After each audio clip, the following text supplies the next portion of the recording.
Good day and welcome to today's class. In this class, we'll be discussing how to solve problems involving equations of motion and most especially more complex problems. In our last video classes, we discussed how to solve some small little problems and basic ones. We also discussed on some terms we use as regards this topic. Okay, today let's look at this question. I told you that we can solve problems involving motions either using diagram. You can solve it by the diagram approach or use the analytic approach where we solve by analysis. So let's use diagram. Let's use some figures to solve this one. A car starts from rest and accelerates uniformly until it reaches a velocity of 30 meters per second after 5 seconds. Now it travels with this uniform speed for 15 seconds and it is then brought to rest in 10 seconds with a uniform acceleration. Now determine A, the acceleration of the car, B, the retardation, the distance covered after 5 seconds, and of course the total distance covered by the car. Okay, I said we're going to be solving this using diagram. So let's draw the diagram for this equation. In some problems you'll be asked to draw a diagram to represent the above problems. So let's learn the approach. Now look at this diagram. Very simple. How did I get this? I told you that whenever you hear or you read in a question and they say a vehicle starts from rest, it means initial speed is 0 or initial velocity u is what? 0. Now it accelerates for what? It accelerates until it gets to what? 30 meters per second in 5 seconds. So the time for acceleration is 5 seconds and the speed it attained after accelerating for 5 seconds is what? 30 meters per second. So you draw a diagram containing the x and y axis. The y axis represents your velocity, which is in meters per second. You label it. You can see v m-1 and time should be here. Time t in seconds. Do you understand? So we write time t in seconds here. Now, when you have this kind of problems, how do we solve it? We say look at the area for acceleration. Look at the area for the region for acceleration is this region. Region NA is for acceleration. Can you see that? Now why? Because there is a change in speed with a corresponding change in time. So you have acceleration. So the speed changed from what? From 0 to 30, and the time changed from 0 to 5. Can you see? So that acceleration, there's an increase in speed with increase in time.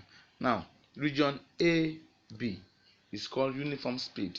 Why? In this region there is no change in speed. The speed remains at 30 ms-1, but time actually changed from 5 to 20. It means time increased by what? 15 seconds. Now the region BC is called uniform retardation or uniform deceleration. Why? Because there is change in speed actually, or change in velocity with a corresponding change in time. But why do we call it retardation? Because the change in speed is negative. The speed changed from 30 to 0. It came to rest again. Can you see that? So the car came to rest. So here the car moved from speed 0 and covered and spent 5 seconds by accelerating what? Up to what? 30 ms-1, then maintain this speed for 15 seconds. So we'll add 15 to 5 to get 20. Can you see that? So write 20 there. You won't write 15 because we already have 5. We had 5 initially, so you add 15, you get 20. Now at this point it's actually decelerated for 10 seconds, so you add 10 to 20 to get 30. Do you understand? And you draw it down. In this case, you draw it straight. Here you draw up, and here you draw down. This acceleration, uniform speed, deceleration. Very simple. Okay, so now that we've got the diagram, what are we asked to calculate? How did I get the diagram? He said it can't start from rest, so we just mark the origin and accelerate uniformly up to what? 30 ms-1, and we did that in the diagram. After 5 seconds, you can see we actually located 5 seconds. It travels with this uniform speed for 15 seconds. So we say 15 plus 5, 20 to get that other part. it is then brought to rest. When you say brought to rest, it means the car actually stopped. It was brought to a halt, a complete stop after 10 seconds. Then you draw it down. Very simple. Okay, so now back to the problems. Determine the acceleration of the car. Good. What is acceleration? In our last slide, we said acceleration is what? The rate of change of speed with time, or rate of change of what? Velocity with time. So we'll say, okay, this is acceleration. So how to find acceleration?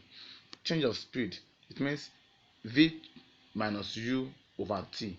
The v is what? Final speed, that's 30, minus initial speed 0 over time taken for acceleration, that's 5 seconds.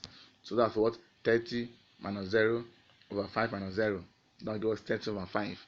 If you give us 6 meters per second. Can you see that? Can you see that? So that is the acceleration. AE, or you see AE is same thing as this. So 30 over, can you see, EO, that's what? 5. Now that will give us 6 ms minus 2. Okay, the next is what? Determine the what? The retardation. Simple. This is the region of what? Retardation. That's what? dB. Can you see that? That's what we call retardation over what? CD. Sorry, this is dBd, not CB. dB. Do you understand? So to do that, you can do the correction.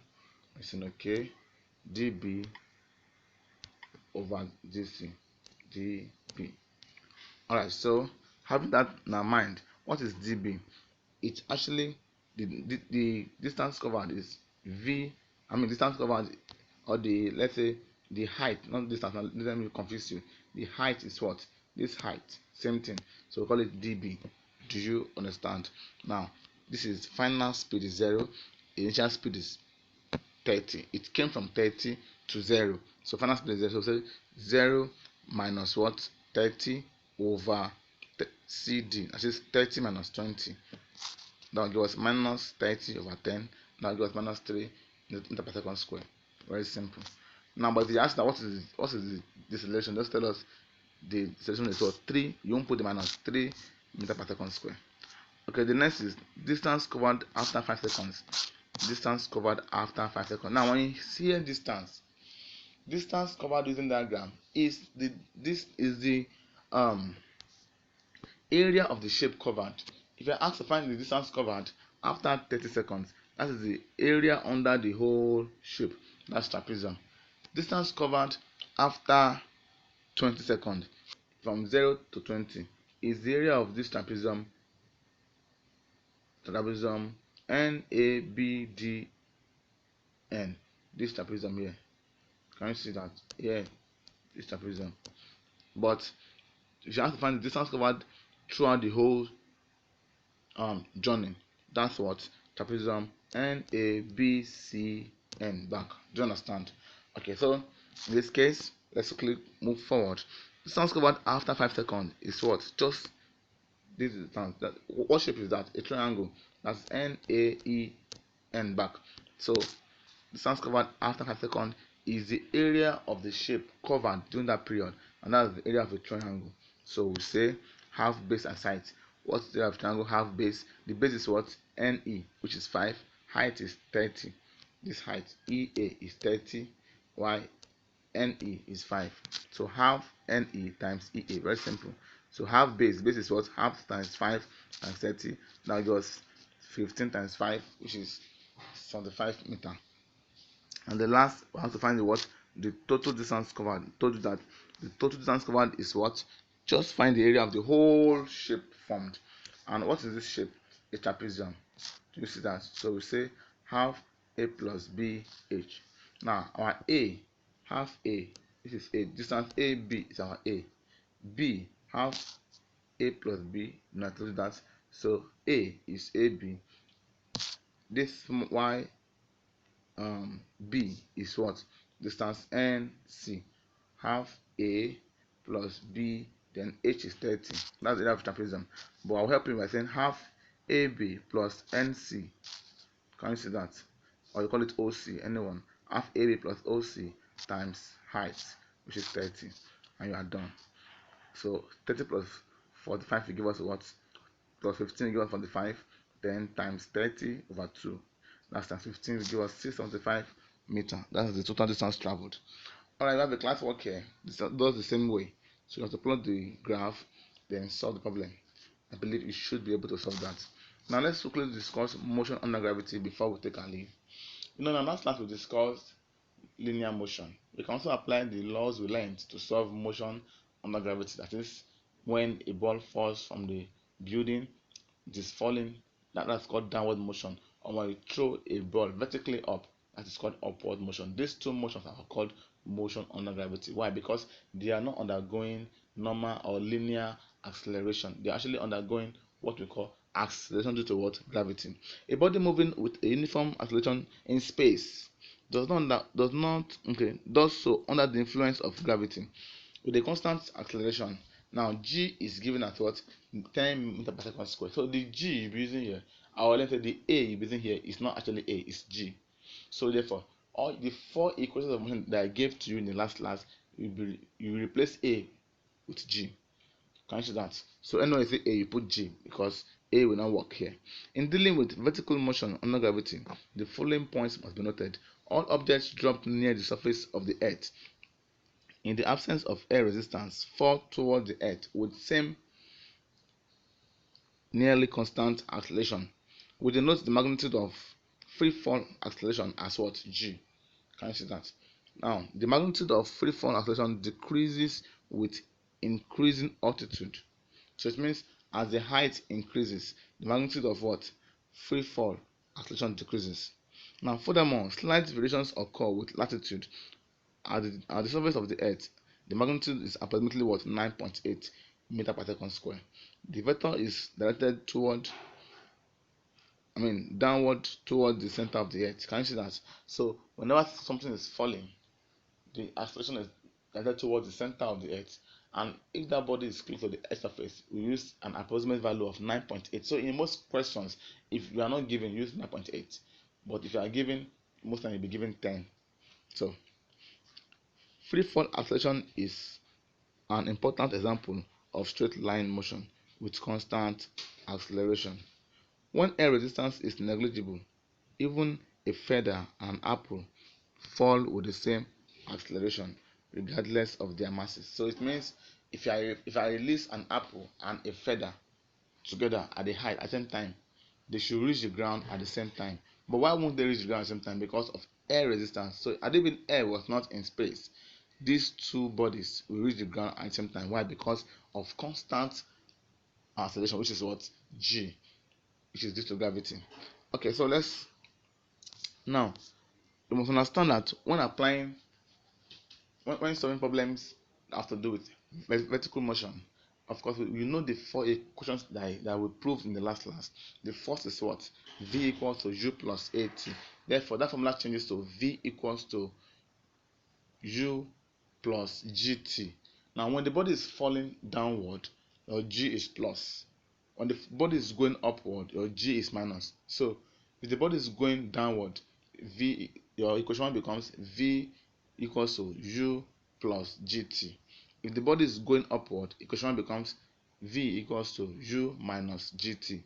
Now equation 2, which is S equals to ut plus half at square, becomes, if it's downward motion, you have S equals to ut plus half gt square.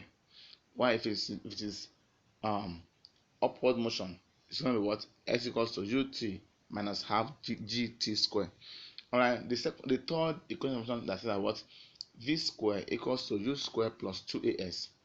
For upward motion, or let's say for downward motion, which is plus, for downward motion, you have what? V square equals to u square plus 2gs. But for upward motion, we have V square equals to u square minus 2gs. And the last equation remains the same. It does not change because it is not depending on g. So we have S equals to u plus v over 2 all into t. That still holds for the both problems. I believe the class is clear. Okay, so you just solve this class work alone and we'll make the next class. Thank you and have a nice class.